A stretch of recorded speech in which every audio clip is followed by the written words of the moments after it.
오늘의 본문 말씀 마태복음 8장 14절부터 22절 말씀. 마태복음 8장 14절부터 22절 말씀 함께 읽어보겠습니다. 예수께서 베드로의 집에 들어가사 그의 장모가 열병으로 앓아 누운 것을 보시고 그의 손을 만지시니 열병이 떠나가고 여인이 일어나서 예수께 수종들더라. 저물매 사람들이 귀신 들린 자를 많이 데리고 예수께 오거늘 예수께서 말씀으로 귀신들을 쫓아내시고 병든 자들을 다 고치시니 이는 선지자 이사야를 통하여 하신 말씀에 우리의 연약한 것을 친히 담당하시고 병을 짊어지셨도다 함을 이루려 하심이더라. 예수께서 우리가 자기를 애워싸는 것을 보시고 건너편으로 가기를 명하시니라. 한 서기관이 나와 예수께 아뢰되 선생님이여 어디로 가시든지 저는 따르리이다. 예수께서 이르시되 여우도 굴이 있고 공중에 새도 거처가 있으되 인자는 머리 둘 곳이 없다 하시더라. 제자 중에 또 한 사람이 이르되 주여 내가 먼저 가서 내 아버지를 장사하게 허락하옵소서. 예수께서 이르시되 죽은 자들이 그들의 죽은 자들을 장사하게 하고 너는 나를 따르라 하시니라. 아멘. 모세가 시내산에서 하나님을 만나고 난 뒤 산에서 내려와 얼굴에 광채가 나고 강한 지도력을 발휘했듯이 예수님도 산상수훈을 마치시고 산에서 내려오신 후에 강한 능력을 행하셨습니다. 그러자 수많은 사람들이 예수님에게 몰려들었습니다. 예수님께서는 나병 환자나 백부장 같은 사람들에게만 자신의 관심을 두고 은혜를 베풀고 기적을 행하시지 않았습니다. 자신과 가장 가까운 제자 중 하나였던 베드로의 집에 찾아가셔서 나병 환자에게 손을 대고 기적을 행하셨던 것처럼 열병으로 앓아 누워있는 그 여인의 손을 만지시고 또 치유해 주셨습니다.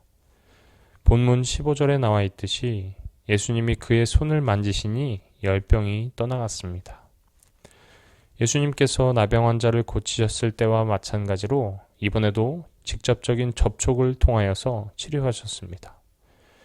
유대교에서는 전염성을 고려해서인지 열병이 있는 사람과 접촉하는 것이 금지되었으나 이번에도 예수님은 병자의 손을 직접 만지셨고 그러자 그 열병이 떠나갔습니다. 여기서 우리가 알 수 있는 것은 여타 다른 예수님의 치유 사역과는 차이점이 보인다는 것입니다. 앞서 나왔던 예수님의 다른 치유 이야기들과는 다르게 예수님에게 먼저 치유를 요청하는 사람이 오늘의 본문 말씀에는 없습니다. 예수님이 열병으로 누워있는 베드로의 장모를 보시고 곧바로 그 손을 만져 병을 고치신 것입니다. 대부분의 경우 예수님은 먼저 사람들이 자신들의 믿음으로 간청할 것을 요구하시지만 그것이 절대적인 조건은 아닙니다. 베드로의 장모의 경우와 같이 예수님이 일방적으로 결정하시고 또 치유해 주시기도 합니다. 그렇게 베드로의 장모에게서 열병이 떠나가자 그녀는 곧바로 일어서서 예수님의 수종을 들었습니다. 이러한 사실을 보면 그녀가 예수님을 통해서 온전히 치유되었으며 거기서 멈추지 않고 예수님에게 치유에 대한 감사의 마음을 표현했다는 것을 우리는 알 수 있습니다. 가만히 생각해보면 우리 주위에는 참 감사할 일들이 많습니다. 그중 제일 감사한 일은 우리가 주님을 만나서 이렇게 감사하고 또 행복한 삶을 살 수 있다는 것입니다. 하지만 우리는 살아가다 보면 이러한 사실을 까맣게 잊어버릴 때가 있습니다. 하지만 우리는 주님께서 베풀어 주신 그 은혜를 잊지 말고 오늘 본문의 여인처럼 예수님께 즉각적인 감사의 마음을 표하면서 살아야 합니다. 이어지는 본문을 보면 날이 저물고 있습니다. 날이 저물자 사람들은 귀신 들린 자들을 많이 데리고 예수님께로 오고 있습니다. 16절을 보니 귀신 들린 자들뿐만 아니라 병든 자들도 데리고 온 것으로 보입니다. 마태는 귀신 들린 자들과 병든 자들을 구분해서 예수님이 귀신은 쫓아내셨고 병은 고치셨다고 표현합니다.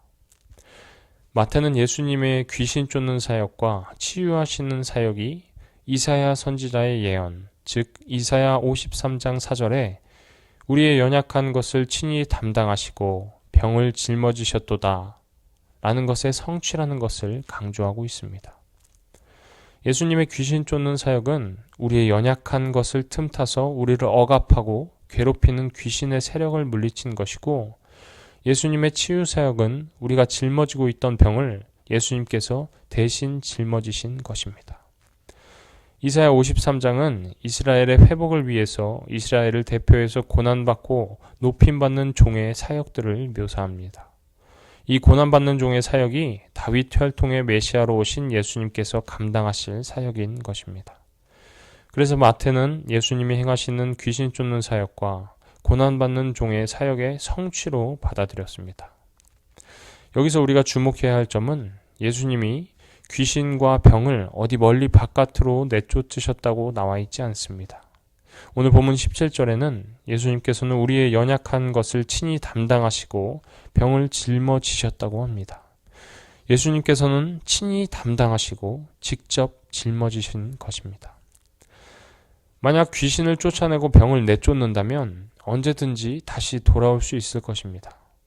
하지만 귀신 들림과 병의 궁극적인 뿌리인 문제인 죄의 문제를 예수님께서 직접 짊어지셨습니다. 대속하셨던 것이지요. 그렇게 우리들은 예수님을 통해서 귀신 들림과 질병으로부터 영원히 자유로워질 수 있는 것입니다. 이 놀라운 사실을 믿으시고 감사할 수 있는 저와 성도님들이 되길 바랍니다. 이어서 본문 18절에는 무리들이 예수님을 애워쌉니다.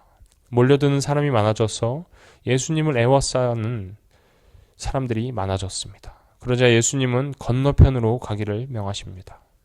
세상의 논리로 볼 때 이렇게 자신의 뜻을 따르는 사람들이 많아지면 사람들은 의기양양해지고 그 모인 사람들로 조직을 이루려 하는 것이 마땅해 보입니다. 하지만 예수님은 많은 무리에 큰 관심을 두지 않으셨습니다. 물론 그들을 만나 귀신을 내쫓고 병을 고쳐주셨지만 그들을 이용해서 무언가를 하려 하지 않으셨습니다. 오히려 그들로부터 떨어져서 건너편으로 가셨습니다. 그러자 한 서기관이 예수님을 선생님이라고 부르면서 어디로 가시든지 따르겠다고 했지만 예수님은 제자의 길이란 집 없이 떠도는 고난의 길이라고 말씀하십니다. 이 서기관은 이미 예수님을 따르던 자들 중 하나입니다. 이 서기관의 물음에 예수님은 아주 현실적으로 대답하십니다. 여우도 굴이 있고 공중에 새도 거처가 있으되 인자는 머리둘 곳이 없다 라고 하십니다. 여기서 인자는 문맥상 예수님을 가리키고 있습니다. 쉽게 말해서 예수님은 편히 쉴 수 있는 거처도 없이 나그네같이 불안정한 삶을 사실 것을 오늘의 본문을 통해서 예고하고 있습니다. 그러므로 예수님을 따른다는 것은 제자들 또한 평생 불안정한 삶을 살 각오를 해야 한다는 것을 말해주고 계신 것입니다. 또한 서기관에 이어서 제자 중 한 사람이 이렇게 요청하고 있습니다. 주여, 내가 먼저 가서 내 아버지를 장사하게 허락하옵소서. 이 제자가 가장 첫 번째 우선순위에 두고 있는 것을 알 수 있는 대목이지요. 자신들의 가족들에 대한 책임과 의무를 중요시하고 있습니다. 먼저 자신의 아버지를 장사하는 의무를 다 한 다음에 그 다음에 예수님을 따르겠다는 것입니다. 이는 예수님의 제자였던 베드로, 안드레, 야고보와 요한이 예수님의 부르심을 듣고 모든 의무를 내던지고 즉시 예수님을 따라 나섰던 것과 비교되는 부분입니다. 이에 대한 예수님의 대답은 아주 간단하고 명쾌합니다. 죽은 자들이 그들의 죽은 자들을 장사하게 하고 너는 나를 따르라. 그렇습니다. 예수님을 따르는 길은 그러한 것임을 예수님은 가르쳐주고 계십니다.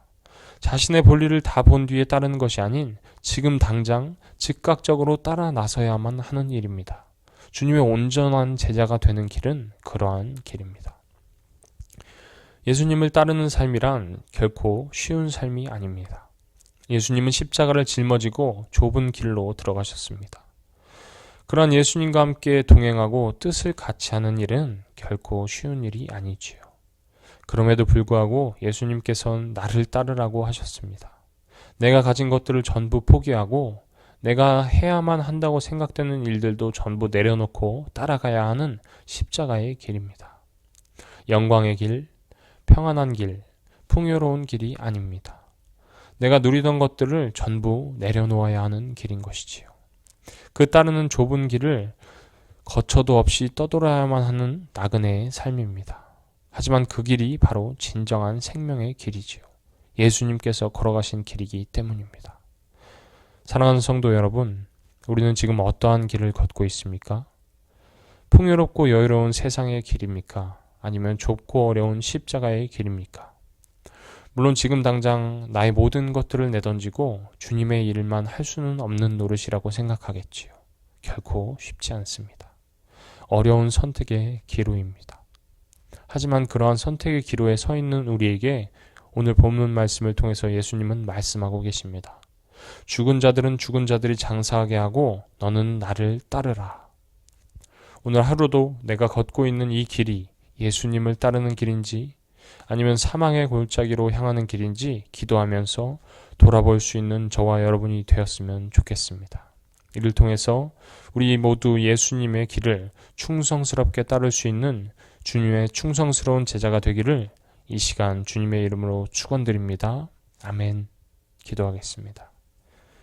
하나님, 오늘 말씀을 통해 주님께서는 주님을 따라오라고 하셨습니다. 우리는 예수님을 따라 예수님의 가르침대로 살고자 하지만 우리가 살아가는 이 현실이 너무나도 어렵게만 느껴집니다. 그러나 주님, 오늘도 우리 마음을 기도로서 다잡게 도와주시옵소서. 예수님처럼 좁은 길, 십자가의 길을 따라 살아가며 기도할 수 있는 용기를 허락하여 주시옵소서. 이를 통해 주님의 충성된 제자가 될 수 있게 주님 도와주시옵소서. 한참 부족하고 모자란 우리지만 오늘도 주님을 따라 한 걸음 더 내디딜 수 있도록 하나님께로 더욱 가까이 갈 수 있도록 우리에게 많은 은혜를 내려 주시옵소서.